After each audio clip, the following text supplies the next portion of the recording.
This to the Party Wreckers podcast, hosted by professional interventionists Matt Brown and Sam Davis.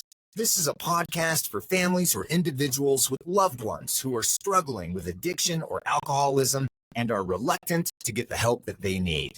We hope to educate and entertain you while removing the fear from the conversation. Stay with us and we'll get you through it. Please welcome the Party Wreckers, Matt Brown and Sam Davis. Welcome to another episode of the Party Wreckers. My name is Matt Brown, and I'm here as always with my host, Sam Davis. Sam, how you doing? Oh, we're doing all right in spite of ourselves today. There you go. Well, we're going to keep it short and sweet today. We tried something new today, and we'll see how it goes, but we put out on social media that for those that want to listen live, we have an audience function here on the platform that we use to record our podcast. And so we put it out on social media just a couple of hours ago. I don't know if we're going to get anybody to tune in, but it's a way for us to have an audience. It's a way for us to get a little bit of interaction in those moments that we want to field some questions or help people live on the podcast. So if you're interested in future episodes, if you didn't see that on social media today, stay close to us on social media, Facebook, Instagram, TikTok, and you'll see announcements for future episodes where you can listen in live, watch live. Before we launch into this, let me just mention the training that we have coming up here. Sam, you and I are going to be in Portland, Oregon, April 27th and 28th at Cielo Treatment Center. And we're going to be doing our first training of 2024. We got a few registered so far. Looking for we got a few spots that can still be filled up, and hope we get a few more people coming to Portland to train with us. Yeah, it's always a good time training people. You know, I enjoy doing it with you. We seem to do well together. It's a lot of good information. We haven't had not one negative review. Great feedback. People that are looking to get into the real live fire trenches of working with families and battling this illness. It's a good place. Or if you're already working behavioral health and want to sharpen your skill set, and it's just a cool place to be. And hang out with us a couple of days, get some information. It's always a good time. Yeah. And I think it's worth mentioning, you said something about it, but you don't have to want to be an interventionist. You don't have to want to get certified. We certainly will see everybody who takes the training through their certification process if that's what they want. But a lot, like you said, a lot of people already working in treatment who work with families. It's just an opportunity to sharpen those skill sets and work better with families in crisis. Do you want to mention intervention on call before we jump into this today for our topic? Yeah. You know, intervention on call. We have a family support group every Thursday night, 8 p.m. Eastern time. That as well is always a good time. Good families, good feedback, good conversation. It's absolutely free. You got to go to Intervention on Call and register for the link. That's every Thursday night, 8 p.m. Eastern time. It's a Zoom link. You can show your face. You don't have to show your face. You can be as engaged or non-engaged as you wish to be. And that's attached, like I said, to Intervention on Call, which is a platform that has several intervention providers. Matt and myself are as two of those, and families that just need strategy, that need guidance, that need some direction, that need an understanding. It can be one family member, it can be 20 family members on one session, matters not. It's a nominal fee, $150 for an hour session. Not there to sell you an intervention. Hopefully we can get you moving without having to bring an interventionist out. That's the goal anyway. But it works. It works. It's simple and it works. Well, speaking of that, I just got a text message this morning from a family that I've had a couple of sessions with. I had a session with them last week. We talked a little bit about intervening on their 16-year-old son. They had a treatment center set up here in Oregon, talked them through the intervention process and how to get their message prepped. And then yesterday had another session with them just to kind of go over the letters that they were going to write. And then the text message came through this morning that he agreed to get help, and they're taking him to treatment as we speak. And isn't that great? I mean, it works. Yeah. It absolutely works. It cost them, what, $300? Yep. To bring an interventionist out, to bring one of us out. And I'm not trying to, cut my nose off here, but I mean, talking several $1,000s to have an interventionist actually take a case, travel, come out and do the whole full blown deal. And look, nothing takes the place of that full blown intervention. There's some magic that happens in the room. And I had a case similar to yours that, except they ended up after that second call right there, they wanted me to come out and just sit through it. It was local. It was 2 hours away from me. They just wanted me to come out, sit through it, and facilitate it, not transport him to treatment. And the magic of intervention on call is that it allows us to gather information, meet other family members, really see what the team looks like, and then we can maneuver from there. Whether we found a team member, a family member, which I call the team members, that can transport, or they need us to transport, or it gives me a lot of room to work. Yeah. And I was able to go out and sit through that with them.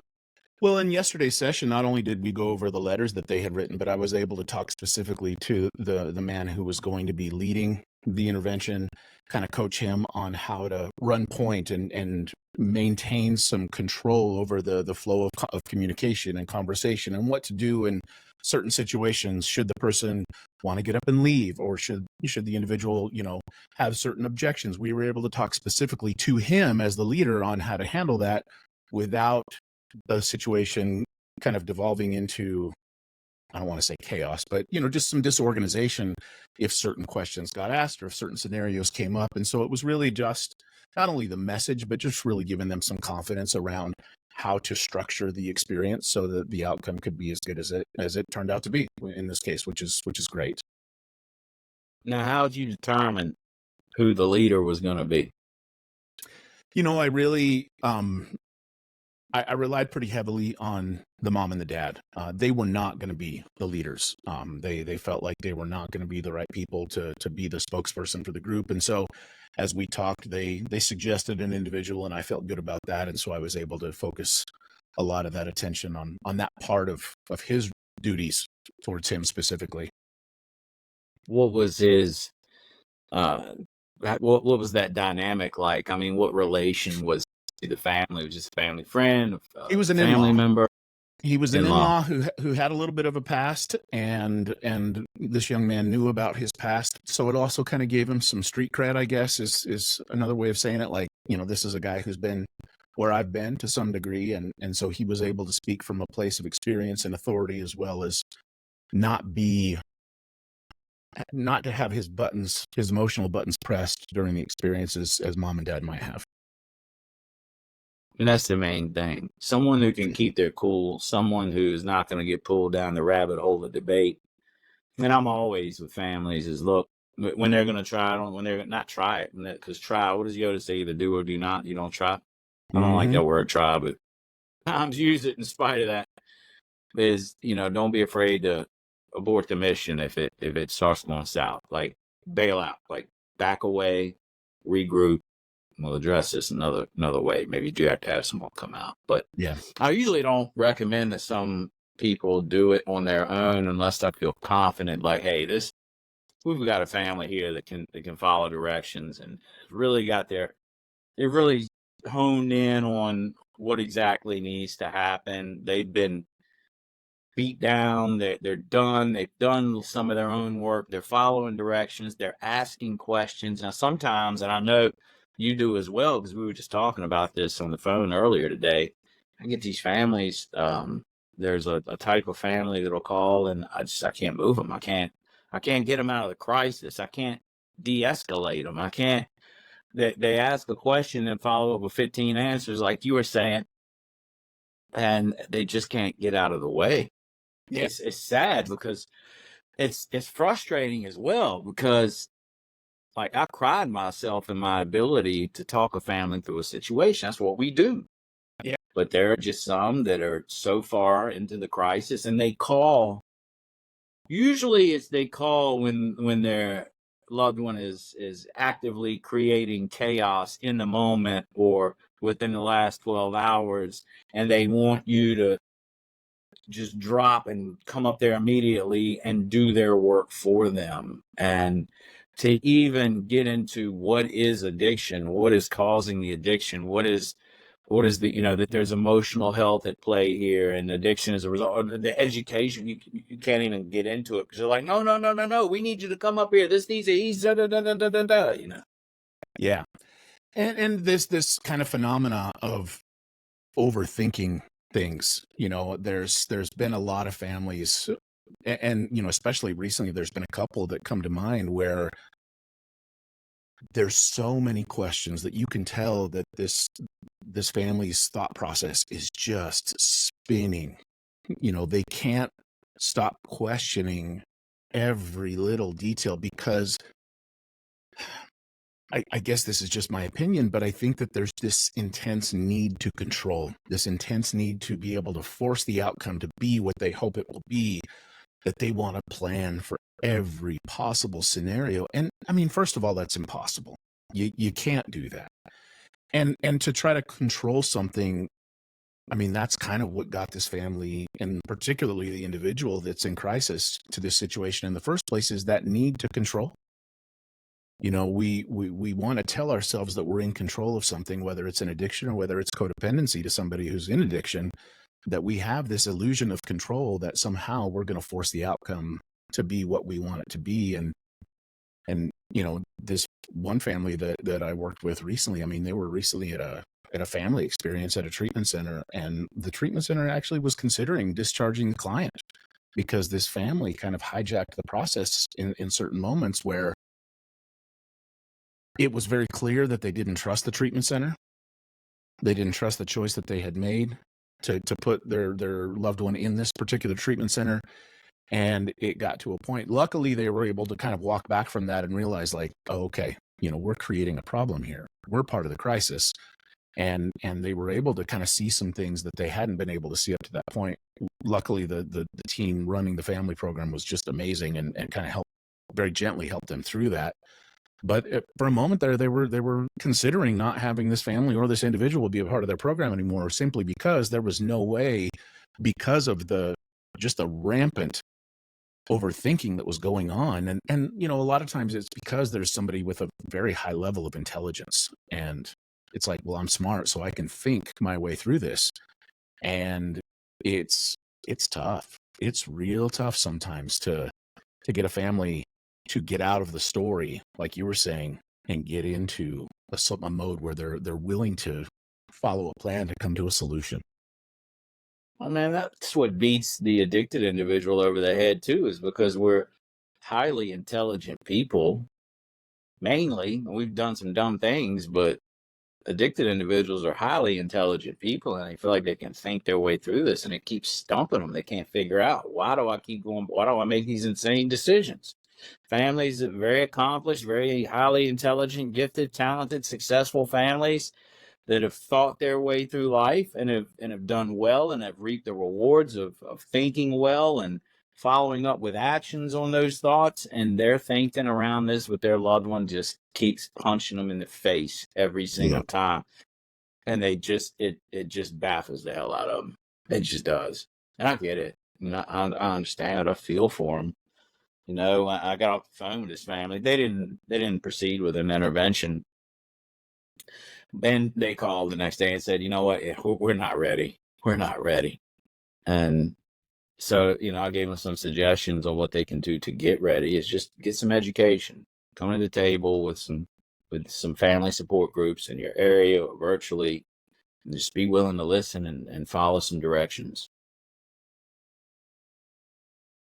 Yeah, I think fear. Oh, sorry. Go ahead. I stepped on you. No, bud. No. Jump in there.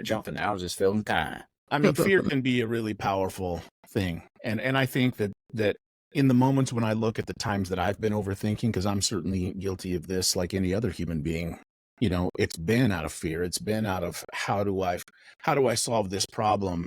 And I want to solve it instead of reaching out and asking for help. Like a lot of people, my tendency is to go inward and say, okay, how do I fix this myself? And that's a habit that's been really hard for me to break, and to really admit to other people, like, I don't know how to do this. I don't know how to fix this. I could really use some help right now. Mm-hmm. On the other end of the spectrum, from the families that we're just talking about, I had a call yesterday with a lady, wonderful lady, and she had educated herself that She had done a lot of research, had been involved in family groups, and she came to the table, came to the phone call with, this is my son. This is what he's been doing. This is how long it's been going on. These are the actions that we have taken through the years to do something about it that haven't been effective. And the past, I have been the absolute chief enabler. I recognize that. I've changed some behaviors. We have a huge family that every single one of them are willing 100% to be engaged in some change.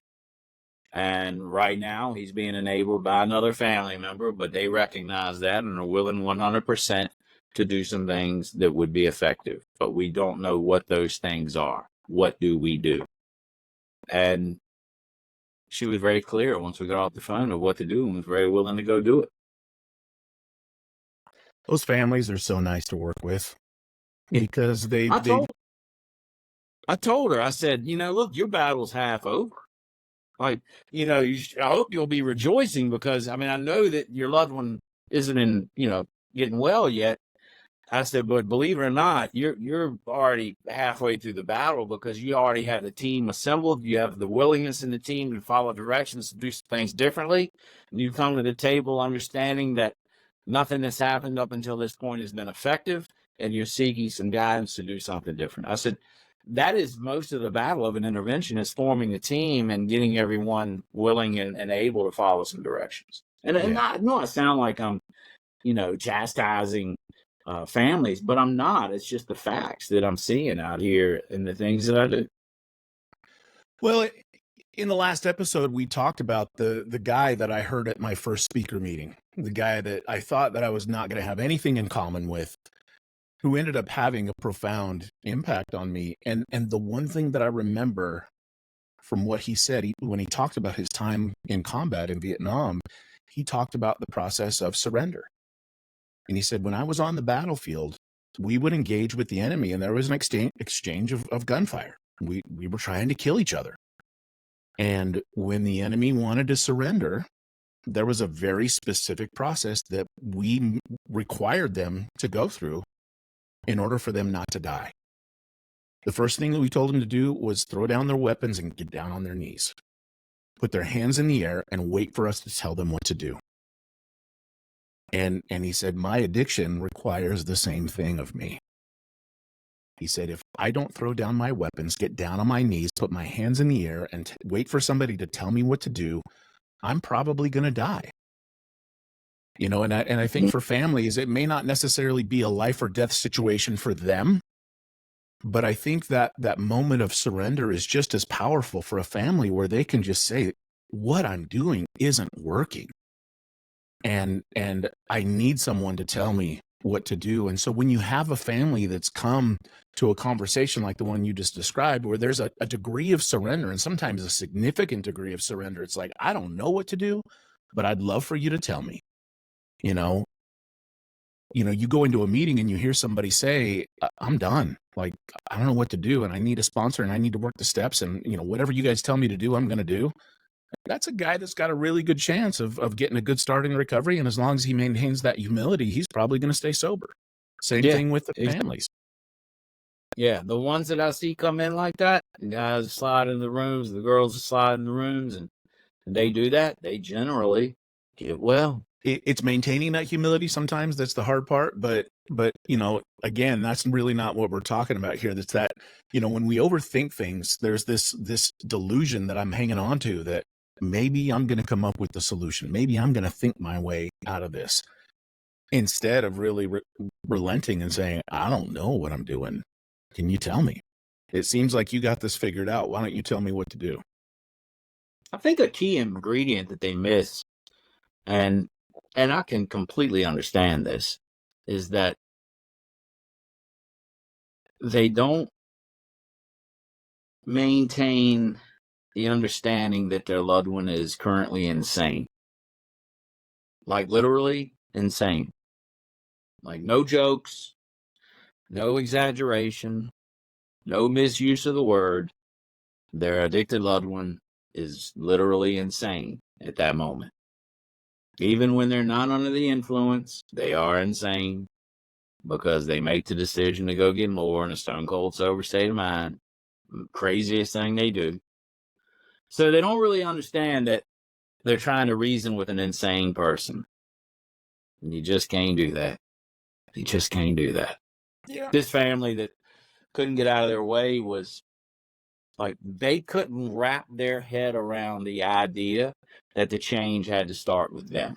They couldn't wrap their head around, because they were dealing with a highly accomplished son before addiction took its toll and really escalated or progressed. They could not, and I get it, because you're used to seeing your loved one before the train comes off the tracks. Man, they've a lot of people that I work with that high paying, highly successful careers. They've created businesses. They're talented musicians, artists, very capable people in other areas of their lives. And families can't wrap their head around the fact that right now they're insane. Yeah. And I don't remember if it was on a Thursday night family call or another call or session that I was doing with the family, but I remember very specifically there was an individual within a family where I was telling them, this is what you're going to need to do to really establish some consistency and some boundaries in your relationship. And the response that I got was, why do I have to change? They're the one with the problem.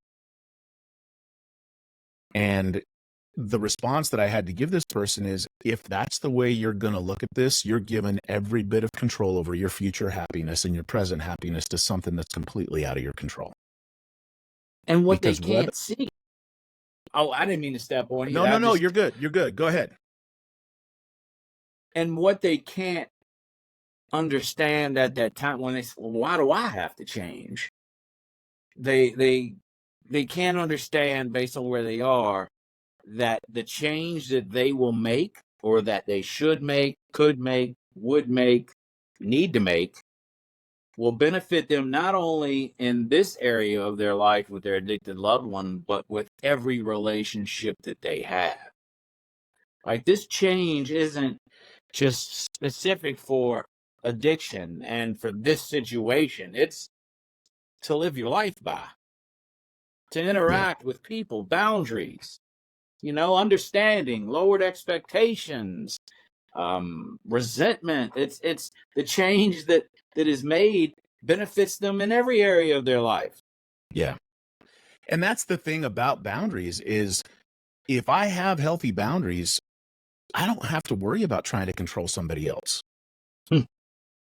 I mean, that's one of the key things that I had to learn about myself as I've gone through a lot of the work, both in therapy and in ACA and some of the work that I've been doing with my own trauma, is that I was a very controlling, and still can be a very controlling person.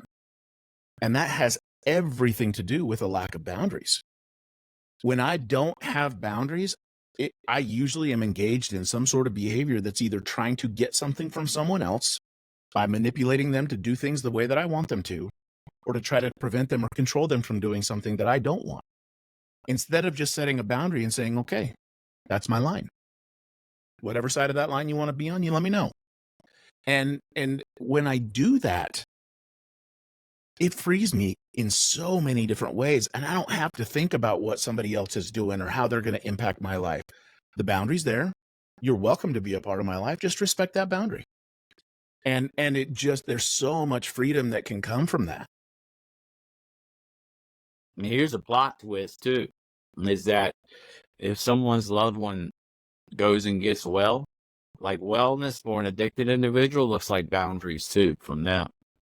And if you're not doing your own work and your loved one goes and gets well, it really latches on, they're going to start establishing some boundaries with you. Oh, yeah. I mean, they're going to do that anyways. Yeah. Yeah, I have seen that disrupt some family systems, mine included. Like, they expect you to go off and get well and come back, and they've really sometimes unknowingly made up an idea in their head about how you're going to show up once you get well and come back into the home life, and you come back a little bit different, along with some boundaries that throws them for a curveball, or throws them for a loop. Yeah. So, hey, you can either change now and help, make it easier for your loved one to want to get well, or you can change later. And But it's funny change how is needed. we started out talking about overthinking things and trying to control things, and here we are talking about boundaries, which is really, at the end of the day, as interventionists, this is what we help families do, is really create a structure in their relationships, in their home, that disrupts the destructive properties of addiction, the destructive influence of addiction in those relationships. And I think, just as I kind of go back and retrace our steps through this conversation, like, that's spot on. Like, I overthink things because I'm trying to control things, and I try to control things because I don't have boundaries. It's like You the know what I mean? highway with no Jersey wall trying to control an out of control car. Doesn't work. You're the Jersey wall. For those of you that don't Now, know what a Jersey wall is, I was that going to say, concrete I have barrier. no idea what you're talking about when you say Jersey wall. It's the concrete. It's the border you see on the highways and the medians of interstates and all. It's to keep one from veering off and hitting people head on in the other lane of traffic. On an Okay, so interstate for or those of us out west, we call those guardrails. Well, no, there's a guardrail. That's the guardrail, but the Jersey wall is a concrete. Oh, okay. They Okay. set out. And I got you. You got an out of control car going crazy, spinning out. It needs a boundary. Right, the Jersey wall is a boundary. Crashes into the boundary and bounces off, and doesn't go into the lane and hit someone head on and destroy someone else's life. Yeah. We live on boundaries everywhere we go. I got down here to the river house through boundaries. Side of the highway is the boundary. Speed limit, the boundary. Don't follow too close. If I want to go move my fence and put it, 6 feet on the other side of the property line into my neighbor's yard, I'm probably going to get a little bit of pushback from my neighbor. Yeah, most definitely. Most definitely. It's everywhere. The land I'll lease out of town. It's got a huge lake on it. And it's my boundary is around that 400 acres is my boundary. If you want into that, you need to ask. And if you do something that's not, good for the land or what we'd agreed upon or what I'm willing to allow on that, then you got to go. Like, sorry. And it doesn't mean I have to get into a big argument with you. I'm not going to. I don't have to try and force someone to follow the rules. It's just like, hey, here's the boundary. To be here, this is what's asked of you. This is what is expected of you. And if you can't do that, then you won't be here. Simple as that. Simple. And if they push back on it, it's more reason why the boundaries need to be in place to start with. Absolutely. And that's the other thing is there's a consequence attached to that boundary specifically that you're talking about. And any boundary that's going to matter, if I don't attach a consequence to that, good or bad, it really doesn't mean anything.